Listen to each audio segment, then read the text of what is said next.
অভিনেতা সাংসদ দেবের সামনে তৃণমূলের গোষ্ঠী সংঘর্ষে ধুন্ধুমার ঘাটাল, ঝরল রক্ত। শিশু মেলায় রাশ কার হাতে থাকবে তা নিয়ে দেবের অনুগামীদের সঙ্গে ঘাটালের প্রাক্তন বিধায়ক শঙ্কর দলুইয়ের অনুগামীরা হাতাহাতিতে জড়িয়ে পড়েন। জানা গিয়েছে শিশু মেলাকে কেন্দ্র করেই ঝামেলার সূত্রপাত। এই শিশু মেলা বরাবরই ঘাটালের বড় করে পালন করা হয়। শিশু মেলায় রাশ কার হাতে থাকবে তাই নিয়ে ঝামেলার সূত্রপাত। এতদিন শিশু মেলা অরাজনৈতিক একটি মেলা থাকলেও দেব এবং শঙ্কর দলুইয়ের সংঘাতে রাজনৈতিক রং লেগেছে বলে মত স্থানীয়দের। গত বছরও এই মেলায় দেব এবং শঙ্কর দলুই দুই যুগ্ম সম্পাদক ছিলেন। অভিযোগ, এবছর আগেভাগেই বৈঠক সেরে ফেলেন প্রাক্তন বিধায়ক শঙ্কর দলুই। সেই কমিটির মাথায় তিনি। বৈঠকে ডাকা হয়নি দেবকে, এমনকি মেলা কমিটি থেকে দেবকে বাদ দেওয়া হয়। শঙ্কর দলুইয়ের কমিটি মানবে না বলে জানায় দেবের অনুগামীরা। এই পরিস্থিতিতে রবিবার তড়িঘড়ি অরবিন্দ স্টেডিয়ামে বৈঠক ডাকেন সাংসদ দেব। সেখানে দেব পৌঁছতেই উত্তপ্ত পরিস্থিতির তৈরি হয়। এরপরেই দুই পক্ষ একে অপরের সঙ্গে সংঘর্ষে জড়িয়ে পড়ে।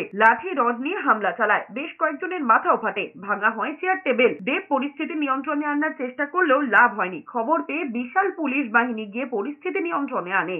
যেই দ্বন্দ্বগুলো নিয়ে মিটিং চলছিল এতদিন, সেটা আমি সকাল 10টা থেকে আমরা বসে 12টা অবধি আমাদের ডিস্ট্রিক্ট প্রেসিডেন্ট ছিলেন বা ঘাটালে অন্যান্য নেতারাও ছিলেন, আমরা সব ধরনের মিটিং নিয়েছিলাম এবং 12টার সময় আমরা সবাই একসাথে বেরিয়ে আমাদের যা যা সবারই দাবি ছিল আমরা সব মেনে নিয়ে একটা সুস্থ একটা পরিবেশ হোক, কারণ এটা কোনো পলিটিক্যাল মেলা নয়, একটা শান্তির বার্তা। এবং আমি ওই রাজনীতিতে বিশ্বাস করি যেটা মানুষকে এক রাখে। আমি বিভাজন, পাওয়ারকে এই রাজনীতির মধ্যে বিশ্বাস করি না।